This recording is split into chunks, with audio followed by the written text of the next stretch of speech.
Hello students, welcome in अ सहज शिक्षण YouTube channel. तर स्टुडंट्स, आज आपण 6th स्टँडर्डचा सब्जेक्ट आहे सायन्स आणि त्यासाठीची तुमची जी फॉर्मेटिव्ह इव्हॅल्युएशन टेस्ट नंबर 1 त्यालाच आपण प्रथम घटक चाचणी आकारिका मूल्यमापन चाचणी क्रमांक 1 असं म्हणतो. तर ही जी तुमची टेस्ट आहे ही आता लवकरच जवळ आलेली आहे. सो त्या टेस्टसाठीचा सायन्स या सब्जेक्टचा पेपर किती मार्क्सचा असणार आहे, त्यामध्ये कोणते क्वेश्चन त्यातला किती मार्क्ससाठी विचारले असणार आहे, त्याचं मार्किंग सिस्टीम कसं असणार आहे, कोणत्या चॅप्टरवरती कसे क्वेश्चन विचारलेले असणार आहेत, हे सगळं अगदी डिटेलमध्ये आपण बघणार आहोत. तर स्टुडंट्स, तुम्ही जर चॅनलवरती नवीन असाल तर चॅनलला पटकन सबस्क्राईब करा. खाली जो बेल आयकॉन दिला आहे बेल आयकॉनवरती बटन प्रेस करा. व्हिडिओ एंडपर्यंत नक्की बघा. आवडल्यास लाईक करा आणि तुमच्या फ्रेंड्सना सुद्धा शेअर करा. तर बघा स्टुडंट्स, अशा प्रकारे आपल्या हा टेस्टचा फॉर्मॅट असणार आहे.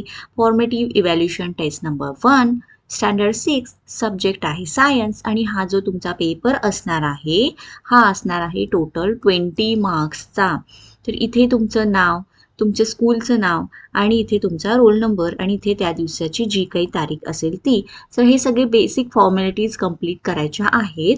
त्याच्यानंतर आता आपण बघूत question first. In that question A, fill in the blanks, रिकाम्या जागा भरा. आणि हा जो क्वेश्चन आहे हा आहे 3 मार्क्ससाठी. सो त्यामध्ये फर्स्ट बघा, of the total water available on the earth fresh water forms percent. आणि इथे उत्तर काय असणार आहे ते बघा. Of the total water available on the earth fresh water forms 0.3%. Okay, so हे आहे याचा आन्सर. देन सेकंड,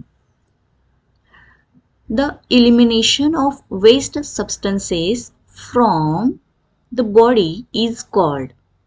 आणि आन्सर बघा, the elimination of waste substances from the body is called excretion. Okay, तर बघा तुम्हाला क्वेश्चन आणि त्या क्वेश्चनचं राईट आन्सर काय आहे हे सुद्धा मी इथे प्रोव्हाइड करते आहे.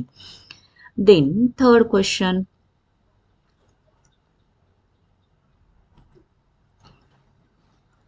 the layer of ozone gas absorbs rays that come from the sun to the earth. आणि याचा आन्सर आहे इथे खाली दिला आहे. Answer, the layer of the ozone gas absorbs ultraviolet म्हणजेच UV rays that come from the sun to the earth. Okay student, तर अशा प्रकारे आपला question first in that question A जो 3 मार्क्सांसाठी होता हा आपण बघितला. चला आता नेक्स्ट क्वेश्चन फर्स्ट मधला बी क्वेश्चन आहे हा बघूयात. State whether the statement is true or false. म्हणजे खाली त्यांनी जे स्टेटमेंट दिलं आहे चुकीचं आहे का बरोबर आहे हे आपल्याला लिहायचं आहे. त्याच्या सुद्धासाठी आहे 3 मार्क्स अलोकेट केलेले. First, the amoeba is a multicellular animal. Okay, तर बघा हे स्टेटमेंट कसं आहे चुकीचं आहे. Because amoeba is a unicellular animal. So आन्सरमध्ये आपल्याला काय द्यायचं आहे, फॉल्स असं लिहायचं आहे. Then second, land and soil is the same thing. Okay, so हे स्टेटमेंट सुद्धा आहे फॉल्स, कारण land consist of stones, soil and big rock. त्यामुळे हे दोघं जण एकच गोष्ट नाहीत. चला त्यातला तिसरा, the snail is an aquatic animal. So this statement is also false statement. गोगलगाय ही जलचर प्राणी आहे का, नाही. So this is also false statement. So question first आपला इथे कंप्लीट होतोय. स्टुडंट, जर तुम्हाला व्हिडिओ आवडत असेल तर व्हिडिओला लाईक करा, चॅनलला सबस्क्राईब करा. ओके, चला सेकंड क्वेश्चन बघूयात. Second question, find out what a first aid kit और बॉक्स कंटेन्स. आणि हा क्वेश्चन टोटल 2 मार्क्सला दिलेला आहे. ओके, सो चला याचं आन्सर बघूयात आपण. फर्स्ट पॉइंट आहे फर्स्ट एड किट और box is a necessity at a home, workplace, traveling, schools, etc. Okay, so हे फर्स्ट पॉईंट दिला.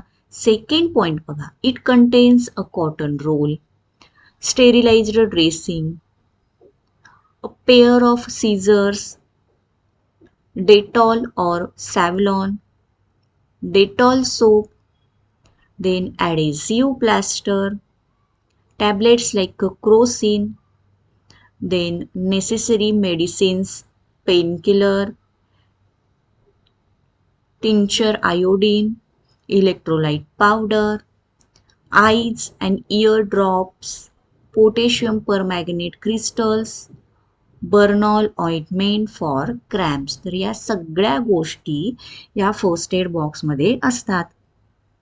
सो अशा पद्धतीने आपण त्याची लिस्ट बनवलेली आहे. सो हे झालं या क्वेश्चनचं answer. Let's move to ahead. Next आहे आता थर्ड क्वेश्चन, जो की आहे मॅच द पेअर, आणि हा क्वेश्चन विचारलेला आहे टोटल 4 मार्क्ससाठी. सो चला, याच्यामध्ये कॉलम ए, कॉलम बी दिलेला आहे. कॉलम ए मध्ये आहे first vertebrates, carbon dioxide with scales, आणि फोर्थ आहे ऑक्सिजन. कॉलम बी मध्ये दिलेला आहे plants and food production, A monkey, C दिलेला आहे कंबशन, अँड डी दिलेला आहे द स्नेक. तर आता वर्टिब्रेट्स मध्ये येणार अ मंकी, याचं पेअर होणार अ मंकी.